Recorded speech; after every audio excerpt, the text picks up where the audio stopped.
नाशिकच्या निफाड तालुक्यात अनुदानित युरिया खताचा काळा बाजार करणाऱ्या टोळीचा पर्दाफाश झाला आहे। कृषी विभागाच्या भरारी पथकाने आणि लासलगाव पोलिसांनी संयुक्त कारवाई करत 84 लाख रुपयांचा मुद्देमाल जप्त केला असून 4 संशयितांना ताब्यात घेतले आहे। विंचूर जवळील पाबळवाडी परिसरातील एका कांदा गोदामावर टाकलेल्या छाप्यात 661 युरिया खताच्या गोण्या, ट्रक आणि आयशर टेम्पो जप्त करण्यात आले। लातूरहून मुंबई आणि अहमदाबाद येथे अनुदानित युरिया खताचा काळा बाजारासाठी पुरवठा केला जात असल्याची माहिती कृषी विभागाला मिळाल्यानंतर ही कारवाई करण्यात आली। जप्त केलेल्या खताची किंमत सुमारे 19 लाख रुपये तर वाहनांसह एकूण मुद्देमाल 84 लाख रुपये इतका आहे।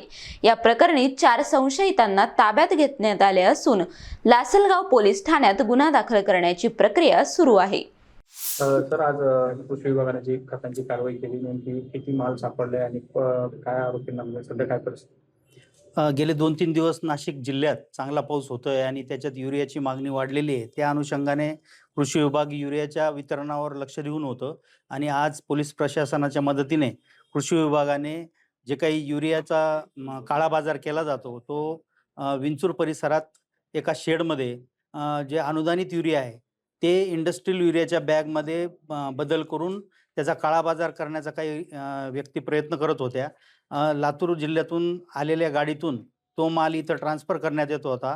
त्याला कृषी विभागाच्या पथकाने पोलीस प्रशासनाच्या मदतीने ती गाडी पकडलेली आहे आणि जवळपास 761च्या जवळपास त्या गोण्या असा माल पकडण्यात आलेला आहे आणि त्याच्यावर FIR करण्याची कारवाई सुरू आहे।